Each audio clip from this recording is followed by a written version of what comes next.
Hey, it's NPR's Book of the Day. I'm Andrew Limbong.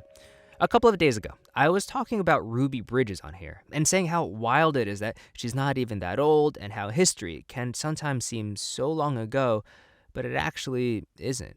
Well, that's especially true for today's episode. It's an interview between NPR's Scott Simon and Tova Friedman, a Holocaust survivor who just put out a new memoir titled The Daughter of Auschwitz. And there's a moment in this interview where she talks about how, after she managed to survive Auschwitz, an American doctor offered to remove the tattoo she was forced to get on her arm. And she refused because, she says, people should know. Tova Friedman's memoir helps us see the Holocaust not only as a monstrous crime of history, but puts us inside the life and eyes of a little girl living in a ghetto of central Poland who was sent to a Nazi labor camp and even a gas chamber, and has somehow lived to tell her extraordinary story. She still has a number on her left forearm, A27633. Tova Friedman's book, The Daughter of Auschwitz, My Story of Resilience, Survival, and Hope, written with the veteran correspondent Malcolm Brabant. And Tova Friedman joins us from London. Thank you so much for being with us. Thank you for having me. You say in this book that you never saw a person with white hair until you survived the Holocaust and came to America after the war. Right. Because the Nazis didn't have much use for people with gray hair or children. Exactly. By the time you were 50, you were useless. Anybody who cannot work 10 or 12 or 15 hours a day and survive and eat very little, they were useless. That were two categories, the elderly and the children. I absolutely feel the need to remind people of details that'll be very hard to hear and horrific and maybe upsetting, and they should be. But it's the best way to understand your story. Even before you were sent to a labor camp, you were in the Jewish ghetto in a town in central Poland. Right. What was life there like? I remember from the age of 2 or 3 in absolutely horrific circumstances, which I thought were normal because I knew nothing else. We lived in a ghetto with a lot of people in a very, very tight, small apartment. And it was so crowded that I remember being mostly under the table for 2 reasons: for space. I could eat there and sleep there. I had blankets there, and for safety. Because if they would come in, the Nazi, they would immediately look for children and for the elderly. It was a safe place for me to be. You're eventually brought by a train to Auschwitz-Birkenau. Right. I have to ask you about life there. I have to ask you about death there. Dr. Mengele, Joseph Mengele, was at Auschwitz. I think it's fair to call him a human monster. That's true. But I don't know if I saw him. Because you see, earlier in the ghetto, my mother taught me not to have any eye contact. Yeah. Because she thought that if you have an eye contact with any of the SS or the Gestapo, they will recognize you. They will know you. When I arrived to Auschwitz, I just remember the hands that were holding the straps of the gigantic German shepherds, whose eyes I did see because I was their height. So I did not see Mengele. If he was there, I certainly would not know. I never looked up to anybody. Ms. Friedman, let me ask you to tell us about the day you were taken to crematorium 3. Yeah, the barrack next to us was emptied. No children. It was freezing outside, utterly freezing. But we went outside, and I walked into the other barrack. Nobody was there, so the door was open. And I said, oh, they took this barrack. So we all knew our time was going to come. We just didn't know when.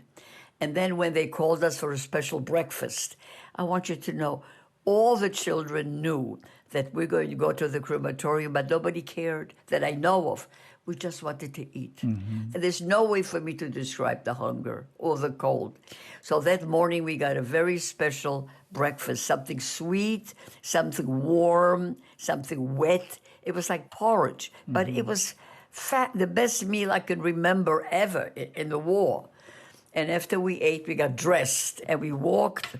And as I'm walking to the crematorium, I hear a voice. It was called me by my name. And I said, oh, it must be my mother, because there were women standing there. Yeah.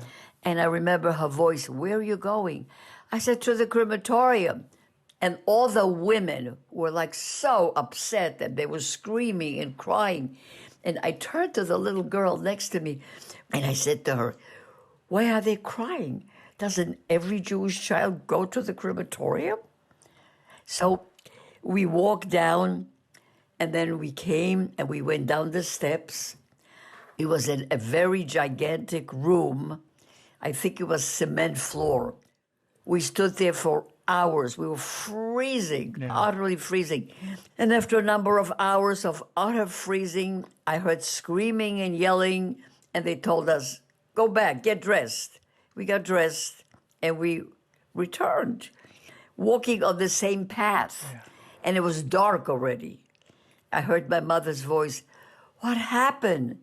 And I said, they couldn't do it this time. They'll do it next time. We should note that about 230,000 children enter the Auschwitz complex, and save for you and perhaps a few others, almost all of them died, and quickly. When you got to America, a doctor, a well-meaning doctor. Very, yeah. Offered to remove that tattoo on your left forearm that says A27633. What did you tell him? No. You know what I said to him? The story from the Bible, Abel and Cain, when one of them killed the other, and God put a sign on his forehead that he's a murderer, so the world should see. And I said, you know what? If the number would be on my forehead so the world could see what happened, I wouldn't take it off. I was only 12, but I said, I think people should know. There's a moment in this extraordinary memoir when you recollect that your father remembered seeing a rabbi at one point. Right. Well, the rabbi said, Lord of the universe, how can you let this happen? He said, remember us. That was the cry for most people who went on the cattle car. They knew they'd be exterminated. Yeah. There was no question about it. And they wanted people to remember them. Remember us. Remember us. And that's what I'm doing. One of the reasons I wrote the book is to remember them. I have to ask you a terribly tough question. How could God permit this? I don't know. I don't know. You know, I don't know the different theories that God didn't do it, that man did it. Yeah. But I cannot let him up so easily. I don't think so. We're coming up to the Jewish holidays. Yeah. And Yom Kippur is a time of atonement where I have to stand and say all the sins that I committed during the year. And I can't help thinking every year in my head, I say, God, forgive me for the sins I committed. Can I forgive you for the sins that you committed? I always feel like this. I know it's not Judaism. You know, it's not religious, but this comes up in my head. Yeah. Tova Friedman's book, The Daughter of Auschwitz, My Story of Resilience, Survival, and Hope, written with Malcolm Brabant. Thank you so much for being with us. Thank you very, very much.